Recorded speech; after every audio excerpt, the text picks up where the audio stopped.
Landman has been frequently dubbed as the replacement for Yellowstone, and there are several reasons why Taylor Sheridan's new show is coming for the mantle. Beginning in 2018, the Kevin Costner-led neo-western quickly skyrocketed to become one of the most popular shows on television. In late 2024, Yellowstone's ending finally came about with the second part of the show's fifth season, concluding the modern tale of the Dutton family without Costner, leading to some of the most mixed reviews the series has had since it started. Regardless of how Yellowstone ended, the series leaves behind a notable void. Netflix has already tried its hand with contemporary westerns, and other streaming services will surely follow in an attempt to fill that vacancy. Several of Taylor Sheridan's TV shows have already begun running on Paramount+, including Yellowstone prequels like 1883 and 1923 and crime series like Tulsa King and Mayor of Kingstown. Nothing has quite reached the same level of popularity, that is, until Landman began its run. 9. Tommy Norris is Taylor Sheridan's best protagonist since John Dutton. These patriarchs are written with a very similar characterization.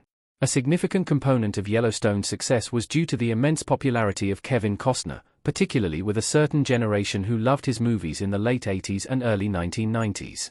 Billy Bob Thornton doesn't have quite the same level of appeal, but he's an equally enjoyable actor to lead Landman's cast. Not to mention, Tommy Norris and John Dutton have a fair amount in common, as Taylor Sheridan wrote both characters with very similar dialogue. Both Tommy and John are veterans of their industry, and they've been around the block long enough to know how everything works and how to talk to every sort of person. They're both tough men you wouldn't want to mess with, yet they have a tender side when it comes to their families.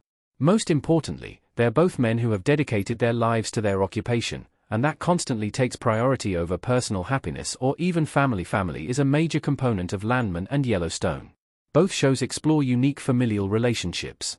Landman's cast isn't quite as big as Yellowstone's, with a majority of the focus being on Tommy and his direct family members. That being said, family is still a central aspect of the series, with dynamics that are different from those explored in Yellowstone. Tommy's ex-wife is a central character in the series, along with his daughter and son, who are a fair bit younger than the Dutton children.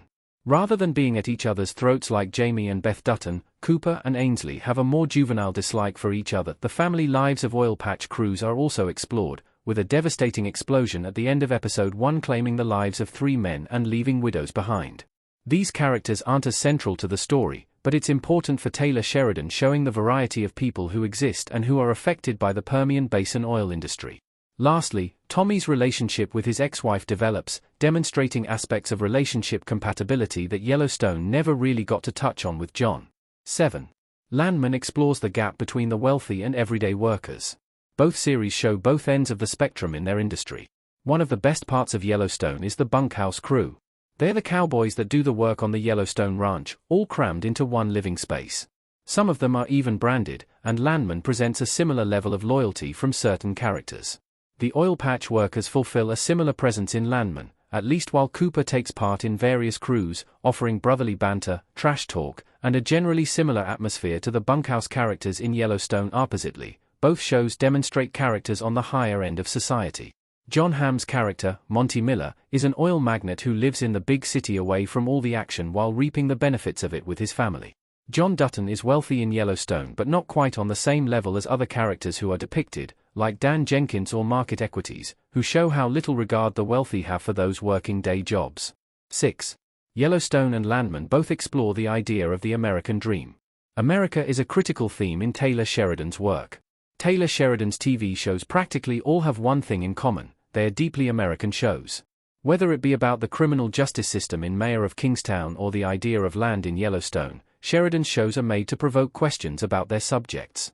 Oil is a major world resource, but specifically exploring how it can make or break lives in America is a crucial part of Landman and the arcs of several of the show's main characters. Notably, Taylor Sheridan never suggests one way or another whether someone like John Dutton or Tommy Norris is right or wrong. The shows are angled from their perspective, and that can often make them seem right, but the series importantly offers compelling counter-arguments on all issues. In many ways, John Dutton's behavior is destructive and impractical, ruining the ranch's chances of survival. Sheridan's shows pose questions about America and the country's ideals, leaving the audience to assess their feelings.